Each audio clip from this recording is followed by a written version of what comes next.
Fandom, how's it going? Today we're going to be looking at the Absolute Edition of the Court of Owls, and we're going to see if this oversized, beautiful tome is worth your purchase. So, let's get into it.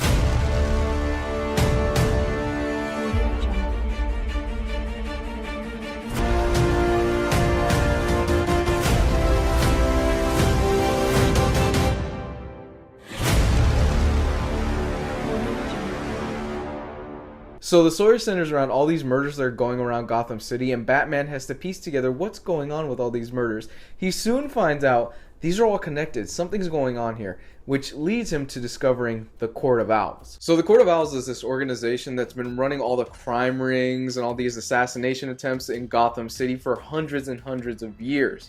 As a concept, I really love the Court of Owls because what Snyder does with it is that he really explores Bruce's ego.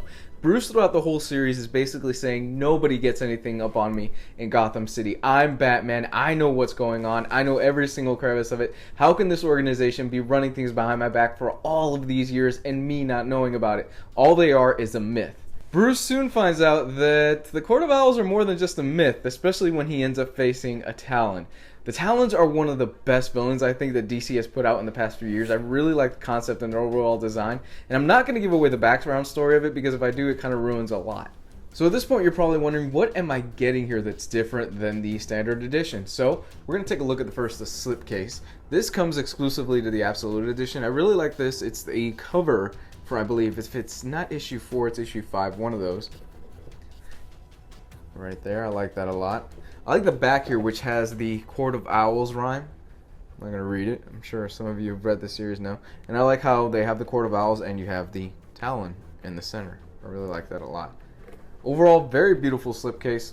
Sturdy, like all DC Absolute Editions. I really like this design a lot. Now, we're going to take a look at the book. So you got that right there. Again, another iconic cover from Greg Capullo. Got the side. And you got the back with the Batmech on it that is going to play a real cool role in this story. So I really do like this design. I think they personally went with some of the best covers that they had on this. And as an overall production quality in appearance, it looks great. It really does look great on a shelf. And it kind of pops out even just a little bit. So if you stick it on your shelf, people will go, huh, Batman the Court of Owls. I wonder what that is. So with that said, let's actually dive into this. Okay, so for those of you that are new to my videos, what I tend to do is that I tend to dive deeper in the section into the book and to show you guys what you're actually getting inside of it. So it is sewn binding for those of you that are wondering. Turn the page.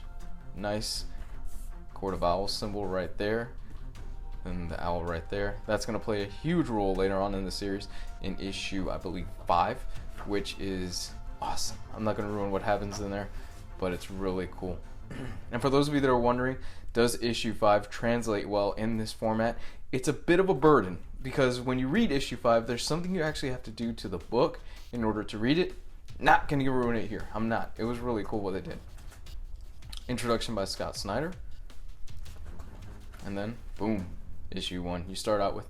What's really great about this is that this is prototype Greg Capullo. This is Greg Capullo when he was coming off of kind of like a little bit of a hiatus. He was just getting back into the scene. So his art is great, but it gets better as the series goes on. So without ruining things, what I'm going to actually do in this video is I'm going to cut it here, and then we're going to go right to the special features because I know a lot of you guys are spoiler sensitive. So, boom.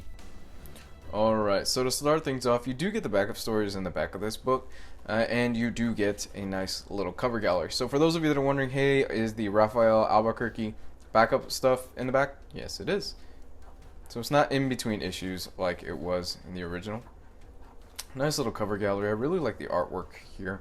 You get different variants, things like that. Sketches, cover designs, things like that. I like these sketches because you do see the evolution of the Joker compared to here versus what would he become later in Death of the Family and Endgame. Really, really cool stuff. It's kind of a nice compare and contrast. The overall Talon designs. Awesome. I love the Talon designs in this. Really, really cool special features. So if you're a sucker for sketches and inks and how Capullo did different Talon designs, you are going to love this. Skip that because I don't want to give anything away.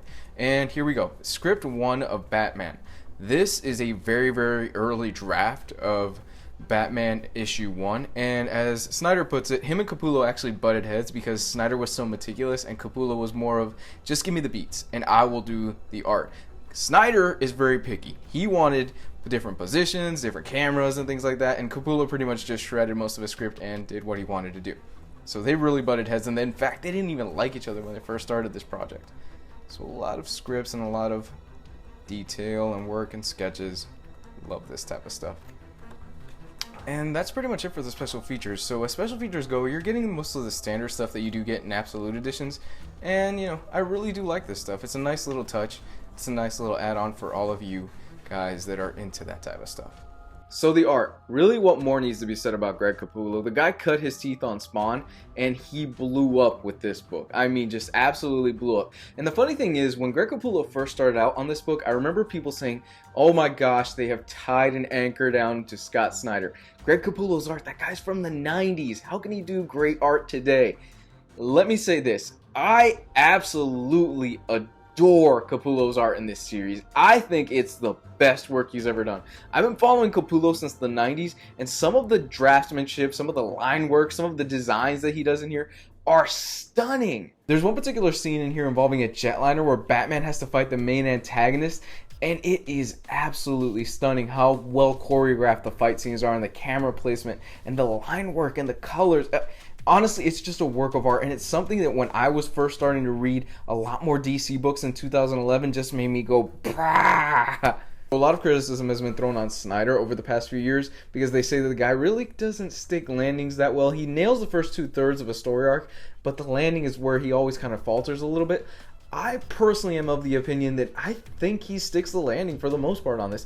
Yes, it does feel a bit rushed, the revelation of who the main antagonist is in this series, and it is in a way a bit predictable, but still, he sticks it for the most part and he makes it believable. I rate books on a pass, borrow, buy scale, and I'm going to give this one a buy. I think it's a really nice product, and if you are somebody that is just starting to get into Batman, The Court of Owls is an absolutely must-have place to start. You don't really need any prior knowledge of Batman to enjoy it, simply because of the fact this was the relaunch. This was when DC decided to relaunch their entire line, and this is a great jumping on point for Batman. You will like it, I guarantee it. I really did love this arc, and it's just the start of one of the greatest Batman runs in our modern time. If this is your first time checking out my channel, please check out some of my other videos. I do weekly reviews of comic books, trade paperbacks, special editions, all that good stuff. I urge you, please, please, please. I even do trailer reactions. I've been doing that a lot lately. Check out some of my other videos. You guys are awesome. Thank you so much for viewing this channel. And if you can, you got a few shekels to throw my way, I would really appreciate it. PayPal right there, and it's going to be found in the description. Thank you so much, guys. Let me know what your favorite moment was from The Court of Owls in the comments. Bye.